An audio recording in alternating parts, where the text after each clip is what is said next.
임플란트 같은 경우에 타시켄트에 좀 좋은 데는 한 300불 정도 하고, 좀 충치 같은 거, 뭐 떼우는 거 같은 경우는 한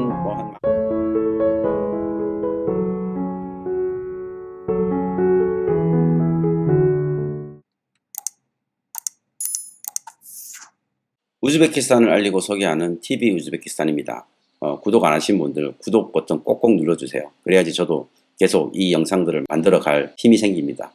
지금 월요일 새벽 좀 일찍 일어나서 샤워하고 생각난 김에 최근에 올라온 질문들 몇 가지 좀 말씀을 드리려고, 그 병원과 관련돼서 제가 병원을 안방 드나들듯이 좀 다녔으면 좀 많이 이야기를 해줄 게 있을 텐데, 거의 병원을 안 가다 보니까 병원에 관련돼서 할 얘기가 많진 않아요. 어제 제가 국립병원 의사 한 명을 만나서 뭐 이런저런 얘기를 하면서 좀 들은 얘기도 있고, 그리고 제가 기존에 치과 다니면서 알던 이야기들 정도 해가지고 우즈베키스탄의 병원 시스템과 비용들 뭐 그런 것들에 대해서 한번 얘기를 해보려고 합니다. 먼저 우즈베키스탄은 기본적으로는 그 사회주의 때의 영향으로 국립병원 시스템이에요. 대부분의 그 호스피탈, 종합병원들이 다 국가에서 운영을 하고 있고, 최근에 와서 민간 종합병원들이 한두 개 생기고 있어요. 매드라인이라든가 힘찬병원 같은 병원이 최근에 생겼고, 국립종합병원 같은 경우에는 타시켄트 같은 경우는 칠란자르의 16병원이 가장 유명하고 좀 큰 병원인 걸로 제가 알고 있고, 그 외에도 뭐 MDS라든가 최근에 지어진 이제 국립아동병원, 한국에서 파이낸싱을 해준 그 병원이 올해 연말에는 오픈을 할 것 같고요. 그 외에도 한국과 우즈베키스탄 간의 국가 간 협력 사업으로 병원들이 앞으로 계속 지어질 거예요.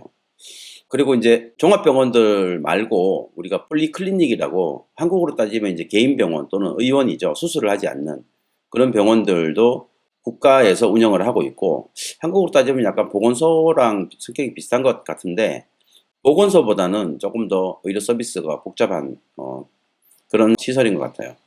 그리고 개인들도 클리닉을 많이 운영을 하고 있습니다. 최근에 다니다 보면 병원 건물들이 생각보다 많이 보여요. 그리고 대부분 새 건물이고, 나름대로 우즈베키스탄도 의료 사업 자체는 수익성이 있다고 보니까 개인들, 여유가 있는 의사들은 개인 클리닉을 개원을 해서 운영을 하는 것 같고, 그리고 이제 가장 많이 보이는 치과는 동네마다 굉장히 많아요. 우즈베키스탄의 치공예라 그러나요? 치과의 수준은 굉장히 높아요. 옛날부터 뭐 금리빨, 생리를 뽑고 금리빨을 갈아 끼우고 하는 것들도 많이 하고 해서 치과도 굉장히 많고 가격도 저렴하고, 제가 들은 바로는 국립병원의 의사들 급여가 굉장히 낮아요. 한 200불에서 뭐 300불 정도 수준이라고 하더라고요. 아무래도 공무원이다 보니까. 그러다 보니까 이 국립병원 의사들은 부업을 하는 경우가 굉장히 많아요. 개인 병원에 가서 또 일을 하는 경우도 있고, 겸업을 하는 거죠. 보통 국립병원의 의사이면서 개인 병원에 가서도 진료를 봐주거나 수술을 하거나, 그렇게 해서 이제 생계비를 맞춰가고, 또 보통 국립병원에서 중요한 수술을 받는다거나 뭐 치료를 받았을 경우에 또 개인들이 의사들에게 사례를 조금씩 해요. 그렇게 큰 돈은 아닌 것 같은데, 의사의 급여가 얼마인 줄 아니까 공식적으로 지불하는 금액, 병원비 외에 개별적으로 또 사례 표시를 하는 경우들도 많다. 그리고 민간 종합병원 같은 경우에는 뭐 예를 들어서 매드라인, 타시켄트에 있는 가장 좋은 최신식 병원인데, 거기는 아마 의사들 급여가 한 2,000불 뭐 그 정도 수준이 될 것 같아요. 그리고 한국 분이 한 분, 저희 구독자분 중에 한 분이 그 매드라인에서 의사로 일을 하시면서 의대에서 강의도 하시고 계시고, 그리고 부하라에 최근에 지어진 100병상 규모의 그 힘찬병원, 거기 같은 경우도 현지 의사들을 고용을 하면 대략 한 1,000불 정도 급여를 주는 것 같아요. 여기서 우즈베키스탄에서 1,000불이면 꽤 괜찮은 급여이기 때문에 의사들을 그렇게 어렵지 않게 구할 수 있는 것 같긴 합니다. 치과 의사 같은 경우는 이제 뭐 종합병원보다는 스토마톨로그라 그래가지고 그런 개인 병원들을 운영을 하는데, 제가 인터넷에서 저번에 한번 찾은 자료를 공개해 드린 거에 보시면 대략 치과 의사 같은 경우는 타시켄트에서는 한 1,500불 정도의 평균 소득을 올리고 있고, 뭐 좀 잘 되는 데 같은 경우는 2, 3,000불 정도의 소득을 올릴 수도 있겠죠. 그리고 치과의 그 치료비가 임플란트 같은 경우에 타시켄트에 좀 좋은 데는 한 300불 정도 하고, 시설이 낙후돼 있다거나 그런 데는 의술의 수준을 떠나서 아마 건물의 시설이나 위치, 임대료 이런 것들이 반영이 되겠죠. 그런 곳에서는 한 200불 정도면은 임플란트를 시술을 받으실 수가 있어요, 여기는. 그리고 충치 같은 거 보통 이제 우리가 떼운다 그러죠. 떼우는 것 같은 경우는 한 만 원, 15,000원 정도. 한 만 원, 15,000원 정도면 충분히 치료가 가능하고 굉장히 싸죠, 한국에 비하면. 그리고 아직 우즈베키스탄에는 한국처럼 건강보험 제도가 없습니다. 한국 정부에서 지금 우즈베키스탄의 건강보험 제도를 구축하는데 노하우를 전수해주고 있는 단계고, 대통령도 앞으로 우즈베키스탄도 국민건강보험 그런 제도를 도입을 해서 조금 더 의료 서비스의 질을 높이겠다. 한 두어 달 전에 대통령이 한번 새로 지어진 병원을 방문하고 한 이야기가 의료 수준을 올리기 위해서 국립병원과 민간병원 간의 경쟁 시스템을 도입하겠다, 뭐 그랬었거든요. 근데 아직까지 민간병원에 일하는 의사들도 대부분 국립병원에 일하는 의사이기 때문에 경쟁 시스템 자체가 형성되려면 조금 더 시간이 필요할 것 같고, 전반적으로 의료 기술의 수준은 많이 떨어지죠. 장비도 떨어지고 의사들의 경험도 그렇고. 그래서 뭐 한국에 가서 수련을 받고 오는 경우들도 있고, 또 이제 뭐 우리나라의 의료 수준은 거의 세계적인 수준이라고 저는 판단을 하는데, 한국 의사가 봐준다 그러면 굉장히 또 좋아해요. 비용을 좀 더 내더라도 한국 의사한테 진료를 받고 싶어 하는 그런 경향도 있습니다. 제가 어제 만난 친구가 뭐 외과 수술 주로 하는 친구인데 심장 수술도 한다고 하더라고요. 근데 그 의료 수준 자체가 심장 수술을 미리 사전에 계획해서 치료하는 거는 안 한다고 해요. 그 우즈벡 전체가 그런지 제가 잘 모르겠는데, 단지 이제 응급 상황, 어차피 그냥 두면 돌아가실 것 같다, 그럴 때는 그 심장 수술도 시도를 하는 경우가 있다고 합니다. 뭐 그런 정도 수준이고요. 성형외과 같은 경우도 뭐 우리나라만큼 아직 성형수술에 대해서 사회적인 그런 공감대는 형성되어 있지 않아요. 태어난 대로 살아야 된다고 하는 사람이 더 많고, 우리나라 한 90년대 정도 성형수술을 하고도 커밍아웃, 그걸 밝히지 않는 경우가 대부분이고, 또 이제 여기 친구들을 보면 쌍꺼풀 기본적으로 다 있고 콧대도 높아가지고 굳이 뭐 성형수술을 할 일이 많겠나 싶은데, 뭐 쌍꺼풀 같은 경우는 이제 나이가 들어서 눈이 처질 때 그런 경우에 많이들 한다 그러고, 뭐 여자들 같은 경우는 코 수술도 좀 하긴 하나 봐요. 비용은 그렇게 많이 비싼 건 아닌 것 같아요. 코 성형 수술을 하는데 한 500불 정도 한다고 하니까.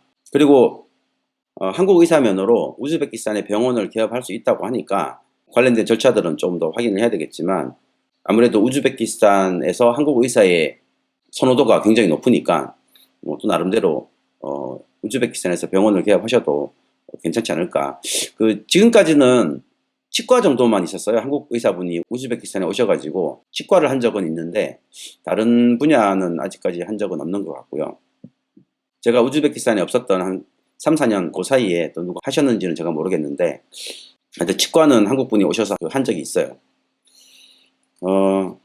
그리고 앞으로 예를 들어서 매드라인 같은 경우는 가천의대하고 협력 관계에 있죠. 그래서 한국 의사들이 들어와서 의료 기술도 전수해주고 교육도 하고, 또 이제 매드라인에서 운영하는 악파 의대의 학생들이 일정 기간 수료를 마치고 나면 한국에 가서 또 수련을 받는다고 하더라고요. 그런 식으로 의료 교류가 계속 이어지고, 야동병원이나 성인종합병원, 그리고 뭐 암센터 같이 한국에서 파이낸싱한 한국 의료 시스템과 장비를 도입한 그런 병원들이 생기면 한국 의사들에게 우즈베키스탄 시장으로 들어올 수 있는 문은 좀 더 크게 열리지 않을까, 그렇게 생각을 하고, 제가 개인적으로 종합병원에 간 적은 한 번도 없는데 보건소에 간 적은 한 번 있어요. 2014년 정도였는데 몸이 너무 이렇게 피곤하고 자도 잔 것 같지가 않고 영 느낌이 안 좋아가지고 그 병원이 아니고 또 그 국립보건소에 한번 간 적이 있어요. 집 앞에 가서 이제 의사한테 갔더니 여기 보건소는 외국인을 받진 않아요. 원래는 외국인들은 개인 클리닉을 가셔야 되는데, 아니면 종합병원, 보건소를 가서 의사 만나러 왔다고 하니까 정식으로 접수를 안 하고 의사를 만나게 해주더라고요. 그래서 의사한테 문진을 받고 처방전을 받았어요. 처방전이 뭐였냐면 이제 영양주사, 뭐 포도당 주사 같은 거죠. 한 10번 정도 받을 수 있는 뭐 주사기, 약 뭐 이런 거 등등 해가지고 처방전을 받아서 제가 직접 약국에 가서 그걸 사서 다시 그 보건소에 와서 이제 보건소 한켠에 있는 그 심전도 체크하는 그 침대에 그 방이 따로 있어요. 거기에 이제 누워서 거기 있는 간호사한테 매번 이제 1시간 정도 그 포도당 주사, 영양 주사를 제가 받은 적이 있는데, 그때는 이제 비공식적으로 제가 좀 부탁을 해서 뭐 주사를 받을 수 있는 방법이 없으니까 그렇게 해서 받은 거고, 의사한테도 내가 사례는 했어요. 한 1, 2만 원 정도 비용을 제가 정식으로 접수도 한 것도 아니고 그래서 사례도 하고, 간호사한테도 매번 갈 때마다 한 뭐 5천 원 정도 사례비를 줬고, 나중에 열흘 동안 주사를 다 받고 나서 자그마한 선물도 하나 주고 그렇게 한번 한 적이 있는데, 아무래도 좀 인간적인 부분들도 있고 그래서 힘들다, 나 죽을 것 같다, 이거 안 맞으면, 그렇게 얘기했더니 해주더라고요. 뭐 그런 경우 말고도 그 아는 간호사 있으면 집에다가 좀 불러서 약은 직접 사서 그렇게 해서 받으셔도 되고, 모르겠어요. 그게 한국에서는 의료법 위반이기 때문에 물론 여기서도 의료법 위반이겠죠, 그죠? 근데 뭐 영양주사 같은 것도 그냥 막 주진 않잖아요, 그죠? 진단서가 나와야지 되고 하니까. 제가 우즈베키스탄에 아직까지 한국 의사분들이 안 계시기 때문에 여기 교민들이 의료 서비스를 받는 부분이 좀 힘든 게 있어요. 그래서 더욱이 이제 한국 유학생들 우즈베키스탄에 좀 와가지고 좀 공부를 좀 해서 우즈베키스탄의 의사가 되면 뭐 위험한 아주 뭐 중대한 수술이나 그런 것들은 아니더라도 간단한 문진이나 아니면은 간단한 뭐 처방전 같은 것들은 한국 의사한테 받으면 우리도 더 마음 편하고 하니까 좋잖아요. 그래서 저는 이제 앞으로 우즈베키스탄에 한국 학생들이 많이 들어와서 공부하고, 또 굳이 한국에 들어가지 말고 우즈베키스탄에서 의사가 돼서 우즈베키스탄 국민들한테도 한국 의료 기술을 좀 배워서 전달해주고, 그렇게 하면 서로 윈윈이 되지 않을까, 뭐 그런 생각입니다. 타시켄트에 있는 그 의대에 입학 사정이 지금 곧 시작을 해요. 이미 이제 접수는 이전부터 7월 달부터 받고 있었고, 오늘이 대학 입시 시험 마지막 날이에요. 오늘까지 입학 시험을 보고, 그리고 10월 2일 날 각종 대학들이 이제 개학을 하는데, 그 사이에 대입 합격 여부가 판별이 나고, 이제 외국 학생들, 이제 타시켄트 소아의대라든가 그런데 신청한 학생들의 입학 전형도 이제 진행이 될 거예요. 그리고 뭐 아무래도 외국 학생을 유치하는 거는 외화벌이기도 하고 뭐 여러 가지 우즈벡 정부 입장에서는 장점이 있으니까 문호 자체는 개방이 돼 있습니다. 다만 언어적인 문제 때문에 절차가 좀 어렵고 하긴 하지만 뭐 직접 또 찾아보시면 그렇게 어렵지 않게 할 수 있으니까, 지금 우즈베키스탄에 의대에 접수해놓고 기다리시는 분들 좀 마음 졸이고 계실 텐데, 아마 곧 관련된 업무가 진행이 될 테니까 조금만 더 기다려 보시고, 제가 뭐 장담은 못하지만 크게 서류상에 문제가 없다 그러면 합격하는데도 문제가 없을 겁니다. 그렇게 해서 우즈베키스탄에서 훌륭한 의사가 되어서 우리 교민들한테 또는 한국의 의술을 또 우즈베키스탄에 가져오는 거에도 좀 많이 힘을 기울여 줬으면 합니다. 다음엔 좀 아파가지고 병원에 직접 가서 치료를 받아보고 그런 내용을 한번 전달해 보도록 하겠습니다.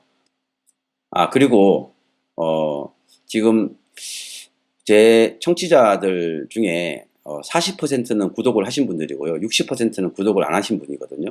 그러니까 구독 안 하신 분들 구독 버튼 꼭꼭 눌러주세요. 그래야지 저도 계속 이 영상들을 만들어 갈 힘이 생깁니다. 그럼 오늘 영상은 여기서 마치고 저는 다음 영상에서 뵙도록 할게요.